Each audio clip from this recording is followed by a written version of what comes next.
Have you ever noticed how some people can shift the entire energy of a room without saying a single word? They don't beg, they don't argue, they simply disappear and suddenly everything changes. The energy of the place shifts. People start to wonder, to chase after them, to feel the absence. Now, imagine if you did the same, if you stopped reacting automatically to everything. If you chose silence instead of an impulsive response. If you chose to retreat instead of exploding. What do you think would happen? That's the point. When you stop being constantly available, emotionally, physically, psychologically, the world around you goes into crisis because people are used to controlling you through your reactions, your impulses, your predictability. But the day you choose to withdraw, the game changes. And those who thought they knew you realize they actually know absolutely nothing about you. Carl Jung used to say, everything that irritates us about others can lead us to a better understanding of ourselves. Now think about this, when you become inaccessible, who gets desperate? Who gets irritated? Who tries to provoke you just to get some kind of reaction? That reveals more about them than about you. And above all, it shows just how much you're still being manipulated without realizing it. You give too much of yourself to please, to keep the peace, to not lose people who deep down were never really with you.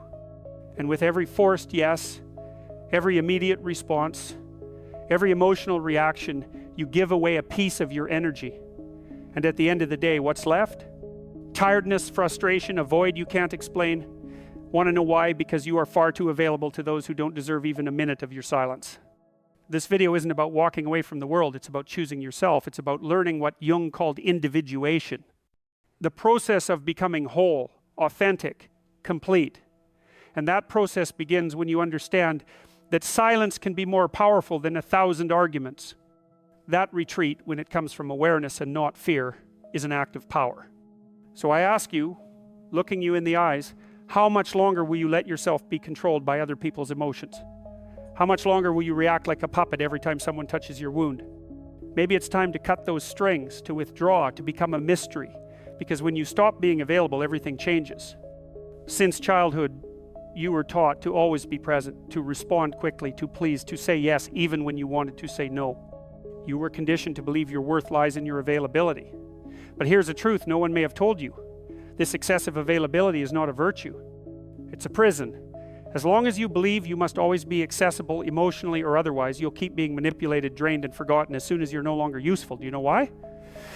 Because always being available makes you predictable.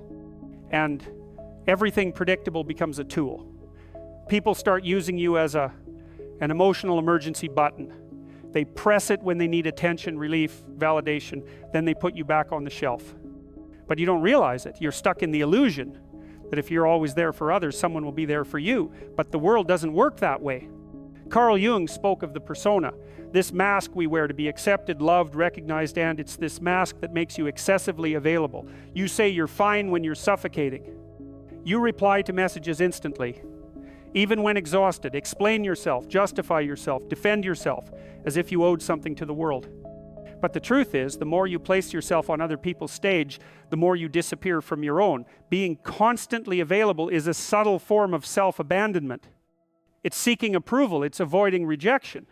It's trying to control the image others have of you. But that control comes at a price. And the price is your peace. Your vital energy is being distributed as if it were infinite. But it's not. It's finite. Very finite. The people who want you, always available, don't actually want you. They want what you provide. Validation, company, distraction, emotional comfort. And when you change, when you set boundaries, when you stop reacting, those same people get irritated, accuse you, call you strange. It's not because you've changed. It's because you've stopped being functional for them. And here comes the cruelest point. The more available you are, the less value you have. What is too abundant becomes emotional rags. No one respects what they don't have to earn. No one values what's always there. Now stop and think. Who really deserves your time? Who deserves your attention? Your presence? Your silence? But before you answer, you need to understand something fundamental. Why do we react so much? Why do we give in so easily? What lies behind this almost automatic need to please, justify, respond? The answer lies in what Carl Jung called psychic energy. And that's what we'll talk about in the next part. Because your energy is all you have.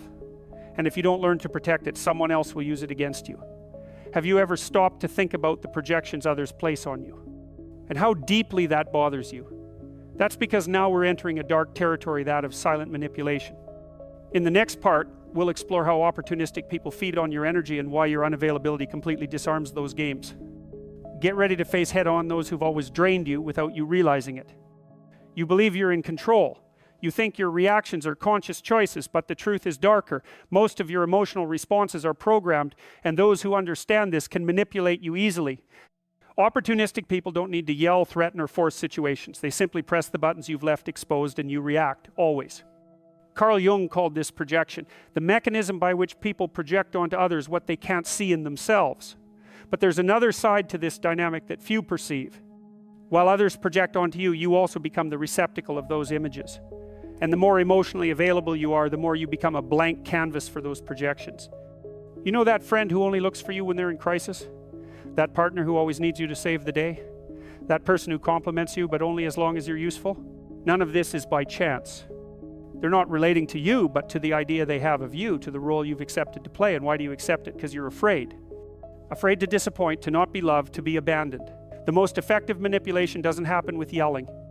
It happens in the silence of guilt when you feel you owe the other person, that you need to be available, that you need to help even if it's destroying you inside. Here's the central point. The manipulator doesn't need to control you, they just need you to keep reacting the same way. But when you stop reacting, the game breaks. When you start saying no, responding with silence, withdrawing without explanation, the projections begin to fall apart. The mask they put on you falls. And that makes people deeply uncomfortable. Because now they no longer know who you are. And worse, they're forced to look at themselves. And not everyone is ready for that. Your unavailability is a threat because it forces others to confront their own emptiness. The silence you offer reveals the internal noise they try to avoid. So then comes the attack, the criticism, the emotional drama. Not because you're wrong, but because you stopped serving as a convenient mirror. Jung said we do not become enlightened by imagining figures of light, but by making the darkness conscious. When you withdraw, when you stop feeding the cycle, the other person's shadow begins to emerge. And that's unbearable for someone who always used you as an escape. But what about you? Are you ready to endure the discomfort of being misunderstood, rejected, perhaps even attacked for protecting yourself? Are you prepared to face the silence that comes after the break? Because it's exactly in that silence that a new kind of power is born. That's what we'll talk about now. Why silence can be the most devastating weapon of the human psyche and how it completely changes the dynamic between you and the world. The power of silence. Consciously, we live in a noisy world.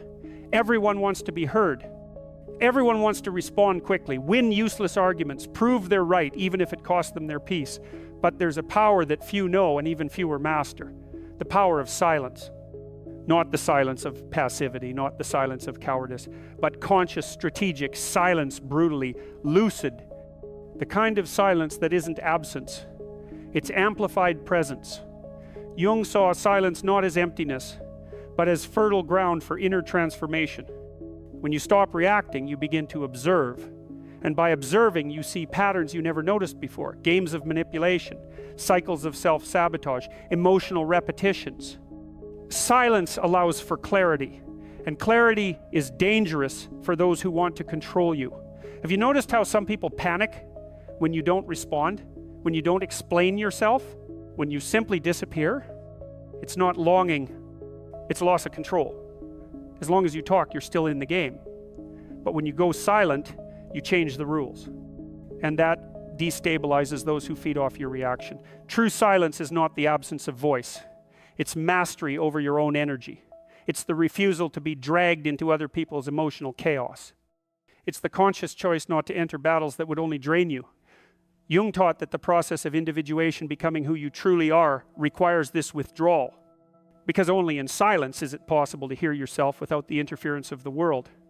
But beware, silence comes at a cost. It will drive away those who only valued the role you played. It will make you seem incomprehensible to those who only saw their projections. It will make you seem cold, distant, arrogant. But all of these are reactions from those who never wanted to deal with your depth, only with your usefulness. The hard truth. The more you mature, the more selective you become with your words, because you understand that every sentence is an investment of energy, and not everyone deserves access to your truth. Sometimes silence isn't escape, it's sovereignty. It's the language of those who no longer need to prove anything to anyone. Silence is uncomfortable because it forces others to deal with their own thoughts, their own internal noise, and that discomfort reveals much more about them than any argument of yours ever could. You don't need to justify your absence. It justifies itself. And those who feel threatened by it reveal how much they relied on your imbalance to sustain their own